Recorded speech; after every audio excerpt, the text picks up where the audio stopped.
I'm a Sinhalese from the majority community. I'm not a member of the brutalized Tamil people. I have quit Sri Lanka some 30 years ago, and who runs Sri Lanka is of no concern to me, as long as it is run without bloodshed, the extensive violation of the human rights of his people, even the very right of the people to survive. The people in the north and the east, the Tamil people, are in serious strife of being wiped by a government that has decided to embark on a military solution to a political problem.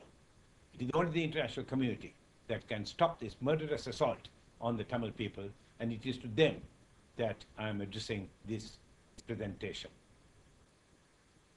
This is the ethno-religious mix of a country with 20 million people. The Sinhalese 74% and the Tamils 18%. The Sinhalese and the Sri Lankan Tamils have been in the country for more than 2,500 years. The plantation Tamils were brought by the British post-1830 to work on the tea plantations. The Muslims are descendants of the Arab traders of the 13th to 15th century. The Sinhalese speak Sinhalese, the Tamils speak an entirely different language, Tamil. The Muslims mainly speak Tamil, although many speak both languages. In addition to an ethnic and a linguistic difference, the Sinhalese are mainly Buddhists, 70% of the country, and the Tamils Hindu. About 7% of both groups have been converted to Christianity. Muslims, of course, follow Islam. As you can see, Sri Lanka is a multi-ethnic, multi-religious, multilingual country, despite which Sinhala Buddhist ethno-religious chauvinists see Sri Lanka as a Sinhala Buddhist nation.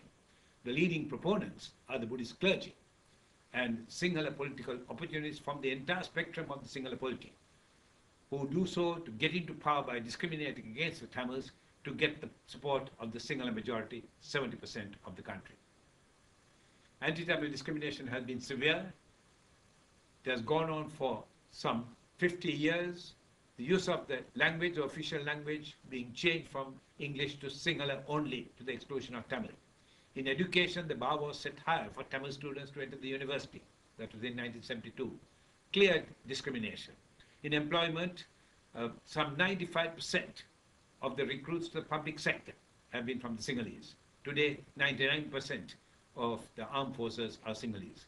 There has been a developmental neglect in the Tamil areas in the north and the east, and an attempt to change the demographic composition of the Tamil East in favor of the Sinhalese.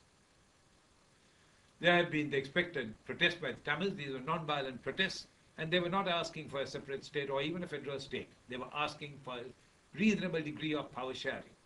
The Sri Lankan government's response to these non-violent Tamil protests was to unleash Sinhala hoodlum violence on the protesting Tamils, backed by the police, 95% Sinhalese, and the armed forces, 99% Sinhalese. The second strategy was to enter into pacts with the Tamil leaders to say that if they called off their protests, there would be some degree of power sharing to the Tamil areas. These pacts have been unilaterally abrogated by Sinhala politicians under pressure from Buddhist monks and the Sinhala political opportunists across the entire spectrum.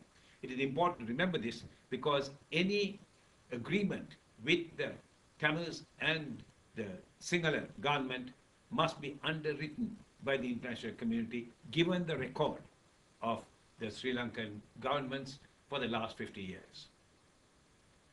About the mid-1970s, with non-violent protests and negotiations having failed, the Tamil youths decided to pick up arms. Essentially, it was, and it still is, a liberation struggle to free the Tamil people from Sinhala governance, domination, and discrimination. If there have been acts of terrorism, that's a separate story, but essentially they are a liberation struggle. The Sri Lankan government's response to the armed struggle of the Tamil youths is to claim that the Tamil uprising is nothing but terrorism. This got a marked boost in international support since 9/11 war on terrorism. The second strategy was the massive expansion of the military, firstly to crush the Tamil uprising, today the Tamil Tigers, and secondly something which is less appreciated, and that is to crush the Tamil people into submission to accept Sri Lanka as a Sinhala Buddhist nation. The government's claim that this is terrorism is unacceptable. Any government's condemnation of terror is credible only if it is responsive to the reasonable, closely argued, persistent, non-violent dissent.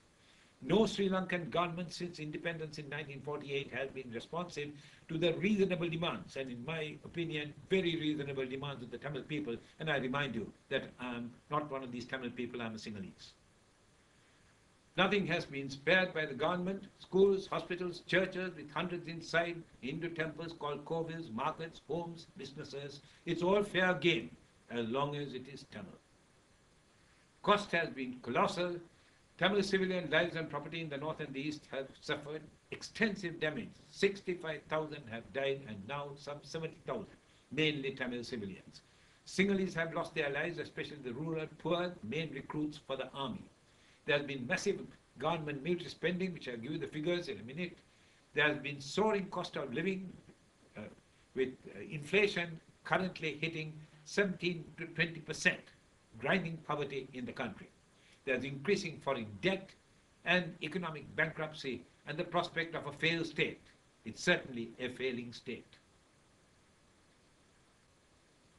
With the change in the government in December 2001 to the Sri Lankan United National Party under Prime Minister Ranil Wickremesinghe, the Tamil Tigers decided to sign a ceasefire agreement with the incoming government.